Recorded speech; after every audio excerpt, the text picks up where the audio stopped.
اللہ اللہ اللہ۔ حضرت عمر کا بیٹا مصر گیا، وہاں سے کمائی کر کے لایا، تجارت کرنے گیا، لاکھوں کا مال۔ کون سا باپ ہے دنیا میں جس کا بیٹا باہر سے پیسے لے کے آئے تو ابا تفصیل پوچھے کہ بیٹا کہاں سے کمائے، کہاں سے لایا، کتنے ملے، کیوں آئے؟ کون سا باپ تفصیل پوچھتا ہے؟ ابا تو کہتا ہے لا صحیح، اور تعریفیں کرتا ہے میرا بیٹا بڑی کمائی کرتا ہے۔ کبھی پوچھا ہے اس سے کہ ڈیوٹی صحیح دیتا ہے کہ نہیں؟ کبھی پوچھا ہے کہ تو ایمانداری کی روزی لاتا ہے کہ حرام کی کماتا ہے؟ یہ باپ کی ذمہ داری ہے، یہ اماں کی ذمہ داری ہے۔ پھر کہتا ہے بیماری کیسے آ گئی، پریشانی کیسے آ گئی؟ تو نے کبھی سوال کیا اپنی اولاد سے؟ حضرت عمر فاروق رضی اللہ تعالیٰ عنہ کا بیٹا مصر سے پیسے کما کے لایا تو جناب عمر نے بلایا، فرمایا بیٹے اتنی تو تیرے پاس راس ہی نہیں تھی، تھوڑے سے تو پیسے لے کے گیا تھا، اتنی کمائی کیسے ہو گئی؟ اتنے تو پیسے نہیں تھے صاحب، کہاں سے کمائی لائے؟ اس نے کہا ابا جی وہ جو میرے چچا ہے نا مصر کے گورنر، آپ کے دوست، انہوں نے میری مدد کی ہے۔ فرمایا جتنے لوگ گئے تھے سب کی ہے مدد اس نے؟ کہا نہیں صرف میری کی۔ فرمایا تیری کیوں کی؟ تیری کیوں کی؟ کہا حضور آپ کے دوست ہیں۔ فرمایا چپ کر حضور انہوں نے مجھے اتنے پیسے دیے، میں نے کاروبار میں ڈالے تو نفع آیا تو میں ان کی رقم دے کے۔ فرمایا خاموش ہو جا، باقی جتنے لوگ گئے تھے سب کی مدد کی اس نے؟ کہا نہیں حضور صرف میری کی۔ فرمایا اس نے تیری مدد نہیں کی، اس نے خلیفہ کے بیٹے کی مدد کی، اس لیے کہ وہ خلیفہ کو اپنے حق میں نرم کر سکے۔ فرمایا آدھا مال تیرا ہے، آدھا مال غنیمت کا ہے، مال خزانہ کا ہے، مسلمانوں کا ہے، اس لیے کہ تو جو وہاں سے مال کما کے لایا ہے وہ اپنے باپ کے خلیفہ ہونے کی وجہ سے کما کے لایا ہے، لہذا رکھ ادھر۔ یہاں کہتے ہیں کدھر سے آیا، کیسے آیا، کون سا حساب دیں، کیا کریں؟ او بھائی حضرت عمر رضی اللہ تعالیٰ عنہ کا اپنی اولاد کے بارے میں یہ رنگ ہے۔ ایک جنگ سے نا خوشبو آئی، خوشبو بڑی مہنگی ہوتی تھی، عرب میں خوشبو آج بھی بڑی مہنگی ہے، وہ زیادہ استعمال کرتے ہیں۔ میری باتوں کی سمجھ آ رہی ہے میرے بھائیوں؟ بڑی مہنگی خوشبو تھی۔ جب وہ خوشبو آئی تو حضرت عمر نے کہا، گھر میں پہلے پہنچی حضرت عمر کے، چونکہ زیادہ عورتیں استعمال کرتی تھی گھر کے اندر خوشبو، مرد بھی لگاتے تھے۔ حضرت عمر نے اپنی بیوی سے کہا، آپ کی زوجہ تو تھی وہ بڑی خوشبو کو پسند کرتی تھی۔ حضرت عمر نے اپنی زوجہ سے کہا کہ خوشبو لاؤ، میں نے ایک عورت کی ڈیوٹی لگائی ہے، وہ خوشبو تول کے نا تو حصہ برابر صحابہ میں بانٹ دے گی۔ تو آپ کی زوجہ کہنے لگی کسی بی بی کی ڈیوٹی لگانے کی کیا ضرورت تھی، میں جو موجود تھی میں بانٹ دیتی ہوں تول کے حصہ برابر۔ آپ نے فرمایا نہیں تو رہنے دے، وہ فلانی بی بی بانٹے گی۔ کہا حضور میں نے بھی بانٹنی ہے، میرے پہ کچھ حق ہے؟ آپ نے فرمایا نہیں تو تفصیل نہ پوچھ، تو خوشبو دے دے، کوئی اور بانٹے گی۔ خاتون خانہ تھی نا، کہنے لگی نہیں مجھے بھی آج آپ کو بتانا ہی پڑے گا کہ کوئی جو بانٹ سکتی ہے تو میں کیوں نہیں بانٹ سکتی؟ زوجہ کہتی عمر نے بات کی تو میری چیخیں نکل گئی۔ حضرت عمر فرمانے لگے جب تو خوشبو بانٹے گی نا تیرے ہاتھوں کو بھی لگے گی، تیرے دوپٹوں کو بھی لگ جائے گی۔ اگر رب کریم نے مجھ سے سوال پوچھا کہ عمر خوشبو تو مسلمانوں کی تھی، تیری بیوی کے دوپٹے کو کیوں لگ گئی، تو میں اللہ کے حضور کیا جواب دوں گا؟ اگر اللہ نے یہ سوال کیا کہ تیری بیوی نے کیوں لگائی، وہ تو حصہ تھا مسلمانوں کا، تو نے تیری بیوی نے کیوں لگائی؟ تو فرمایا میں نہیں چاہتا کہ اللہ کے حضور مجھے اور تجھے باز پرس ہو، لہذا کسی اور کو بانٹنے دے۔ زوجہ روئی اور تڑپ کے کہنے لگی عمر مجھے لگتا ہے صبح قیامت بھی تیری بیوی ہونے کی وجہ سے اللہ مجھے جنت عطا فرما دے گا، تیری زوجہ ہونے کی برکت سے۔ بھائی یہ معیار رکھا، خدا کی قسم ایسا شخص تاریخ میں دوبارہ نہیں آیا۔ اتنا بڑا آدمی، اتنا بڑا شخص، اتنا بڑا آدمی، اور پھر رنگ یہ ہے کہ عمر 22 لاکھ مربع میل کا حکمران، 22 لاکھ، اور کھجور کے درخت کے نیچے مٹی کا ڈھیلا لے کے سو گئے ہیں، پرواہ کوئی نہیں، کوئی مسئلہ ہی نہیں۔ 2 غلام ساتھ بیٹھے تو ایک روٹی حضرت عمر نے گھر سے منگوائی، تھوڑا سا سرکہ، تو غلام کہنے لگے ہم نے بھی کھانی ہے۔ فرمایا کوئی حرج نہیں، روٹی کو پیٹ بھر کے کھانا ضروری تو نہیں، 3 حصوں میں بانٹ لیتے۔ ایک آدمی آیا ہوا تھا مصر کا رہنے والا ملنے کے لیے، اس نے پوچھا عمر کدھر ہے؟ تو کہا وہ ادھر جاؤ مسجد میں بیٹھے ہوں گے. اور واپس آیا تو کہنے لگا وہاں تو 3 غلام بیٹھے ہیں, ایک روٹی بانٹ بانٹ کے کھا رہے ہیں, لگتا ہے کئی دنوں سے روٹی نہیں ملی. کہا 3 غلام تو کوئی نہیں, وہاں 2 ہی تھے, تیسرے تو امیر المومنین تھے. اس نے کہا نہیں نہیں 3 غلام ہیں, کپڑے بھی ایک طرح کے پہنے ہوئے ہیں, بلکہ 2 کے تو پھر صحیح ہیں, تیسرے کے تو زیادہ ماڑے ہیں. کپڑے بھی ایک طرح کے, کھانا پینا بھی ایک طرح کا, اور ان کا نشست برخاست بھی ایک طرح کی ہے, لہذا کوئی فرق نہیں. حضرت ابو ہریرہ کہتے ہیں میں لے کے آیا, اور جناب عمر کو جب میں نے کچی زمین میں تامت سمیٹ بیٹھے دیکھا تو میں رو پڑا. میں نے اس مصر سے آنے والے کو کہا تو اس کے جلوے دیکھ, اگر اس کی ذات میں اتنا حسن ہے تو محمد عربی کا مقام کیا ہوگا. یہ مقام غور ہے, مقام غور. 10 محرم کو لوگ دیگے پکائیں گے نا, نہیں پکانی ہے؟ کوئی بول دے نہیں, ہاں نہ نہیں کر دے, پروگرام بدلیا تو نہیں دی عید کی کہ وہی کام شروع ہوا ہے لاسٹ ٹائٹ ہونے والا.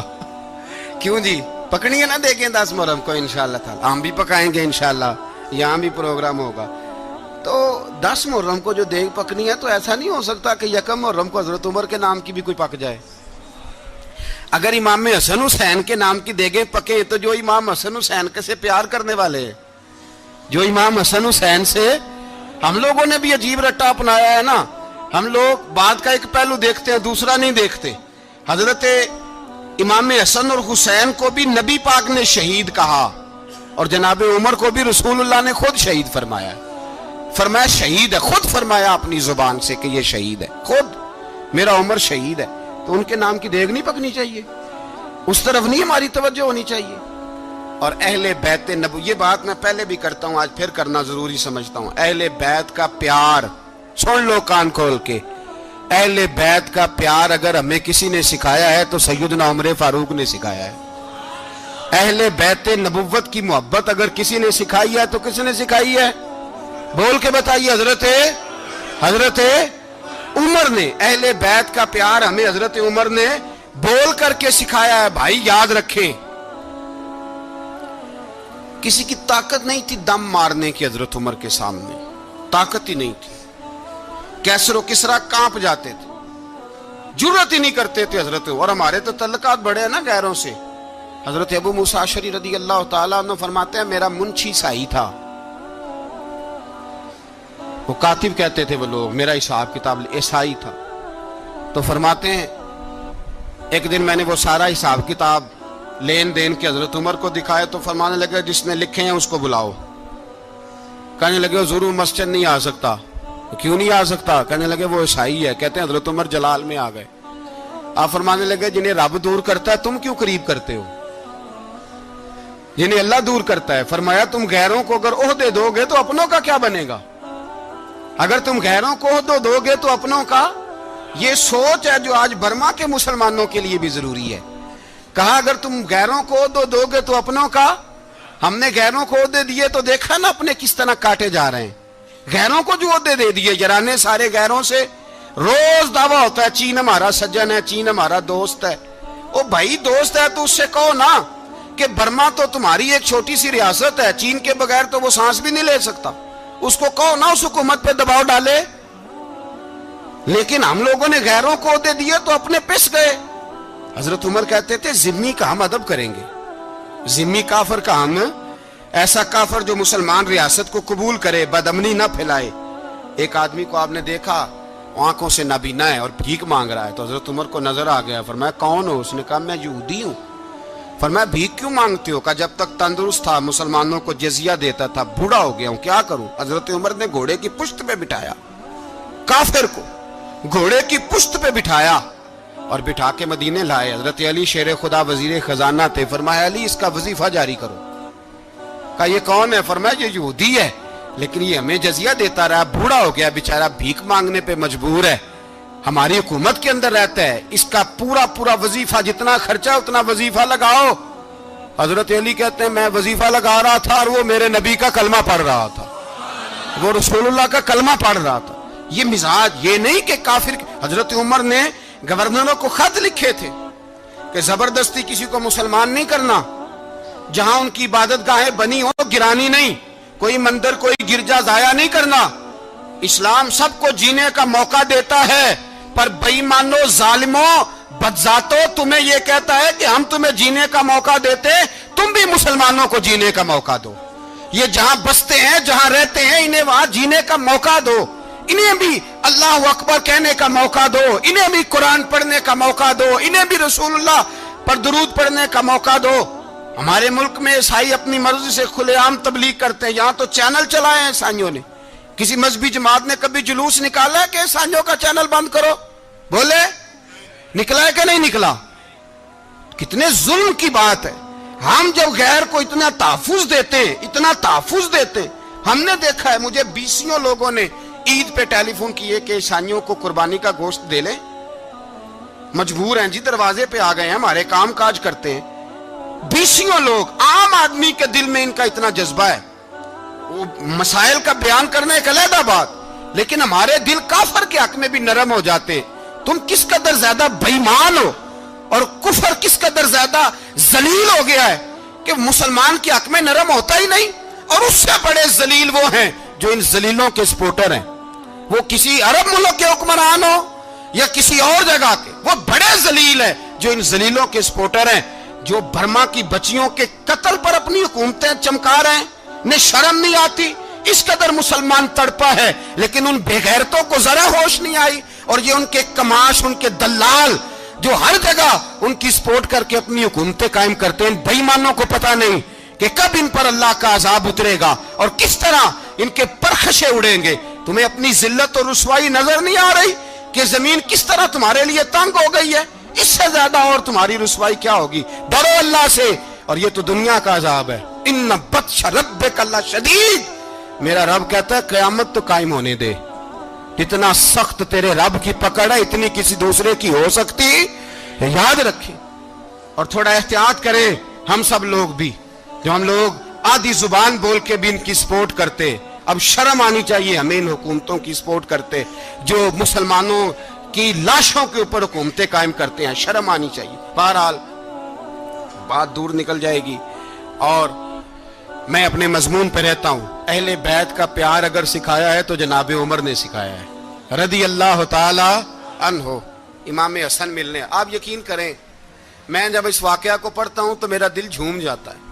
میں کہتا ہوں یار، ڈاڈا ہونا اپنی جگہ پہ، عشق ہونا اپنی جگہ پہ، انسان کا باوقار ہونا اپنی جگہ، جہاں کھڑے ہونا تھا وہاں یہ کھڑے ہوتے تھے، اور جہاں جھکنا تھا وہاں یہ ان لوگوں میں اقبال نے کہا تھا، تیری نگاہ ناز سے دونوں مراد پا گئے، عقل غیاب و جستجو، عشق حضور و اضطراب۔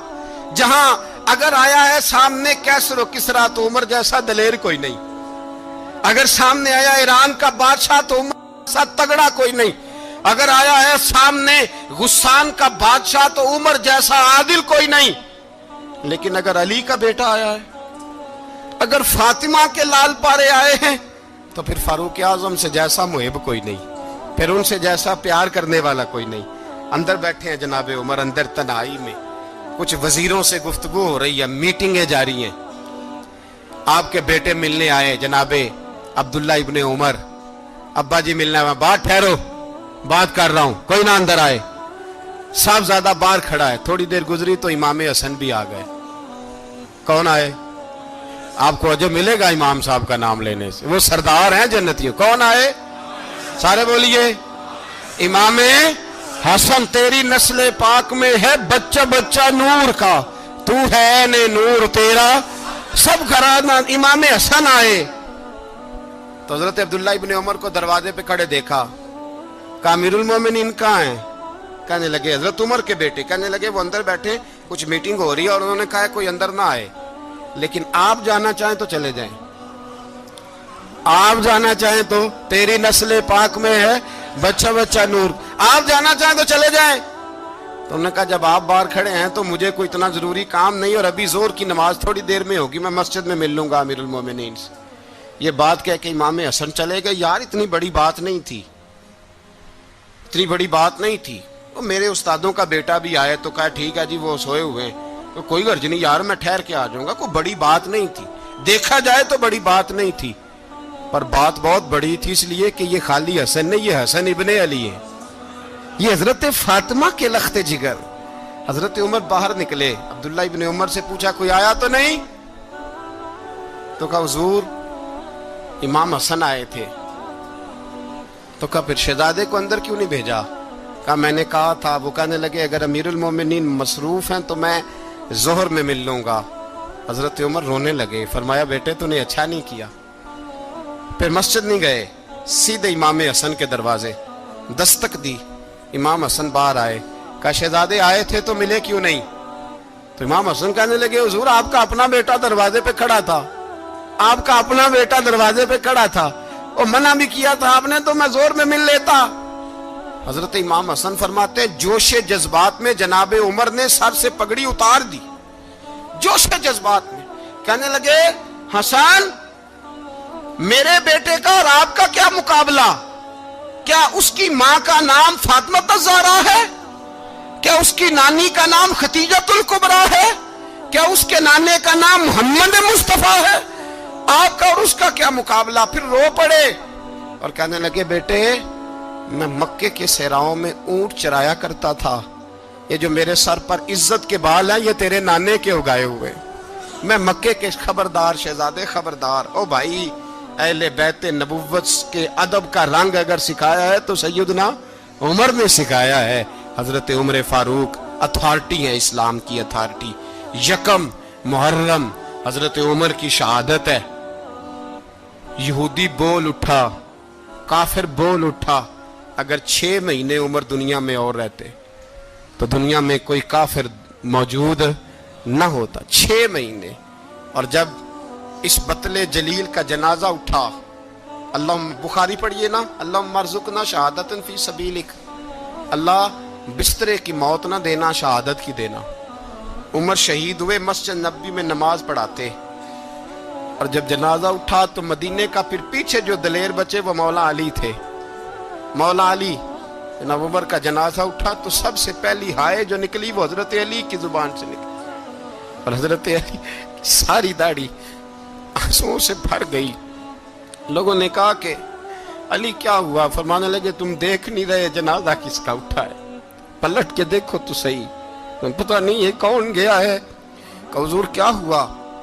آپ فرمانے لگے عمر اس طرح کے کام کر کے گیا ہے, اب ان کے رستوں پہ کون چلے گا؟ کون اس کے جگر راہ وفا میں؟ میں نقش ایسے چھوڑ آیا ہوں, میں جس منزل سے گزرا ہوں وہ اب تک یاد کرتی ہے. حضرت علی حضرت عمر کے جنازے پہ کھڑے ہو کے کہتے ہیں اللہ مجھے اس طرح کے عمل کرنے کی توفیق دے جس طرح کے عمر کر کے گیا. میرے بھائی بطل عزیز, بطل حریت حضرت عمر رضی اللہ تعالیٰ عنہ جو اپنی زندگی انقلاب والی گزار کے گئے. عمر جب دنیا سے گئے تو 80 دینار کا قرضہ تھا, 22 لاکھ مربع میل کا حکمران, اور اپنے بیٹے سے کہنے لگے بیٹے کوشش کرنا تیرے خاندان والے مل کے میرا قرضہ اتار دے, میری قبر پہ بوجھ نہ رہے, اور اگر خاندان والے مدد نہ کریں تو میرے دوستوں سے بات کرنا, وہ مدد نہ کریں تو پھر علی سے بات کرنا. ان کا پیار آپس میں اتنا, اور تو اختلاف ثابت کر رہا. 80 دینار کا قرضہ چھوڑ کر حضرت عمر دنیا سے گئے, اور جاتی دفعہ کہہ گئے میرے بعد میرے بچوں کو حکومت کے مشورے میں بھی شامل نہ کرنا, حکومت کے مشورے میں بھی میری اولاد شامل نہ ہو. اتنا بڑا شخص اتنا بڑا رنگ دے کے یکم محرم کو جب عمر فاروق کا وصال ہوا تو بیٹے سے کہنے لگے اماں عائشہ سے جا کے کہو میرا بھی نبی پاک کے روزے میں دفن ہونے کو دل کرتا ہے. ایک قبر کی جگہ ہے اماں جی نے اپنے لیے رکھی ہے, بخاری ہے بخاری. حضرت عائشہ کے پاس صاحبزادے گئے, کہنے لگے اماں جی عمر کو زخم لگ گیا ہے, حالت بڑی پریشانی والی ہے. وہ کہتے ہیں اگر اماں اجازت دیں. سید عائشہ رو پڑی, فرمانے لگی کہ وہ اپنی قبر کی جگہ تو نہیں نہ کسی کو دیتا, پر عمر نے کمال ہی بڑا کیا. اسے کہو جاؤ گنبد خضرا میں قیامت تک جو مصطفیٰ پہ اور ابو بکر پہ سلام پڑے گا وہ تجھ پہ بھی سلام پڑھ کے جائے گا. جاؤ میں نے جگہ دی. اور اگر آپ نے ابھی تک ہمارا چینل سبسکرائب نہیں کیا تو فوراً سبسکرائب کیجئے, ساتھ ہی بیل آئیکن پر کلک کریں تاکہ مزید آنے والی ویڈیو ہے وہ آپ کو وقت پر ملتی رہیں. اللہ حافظ.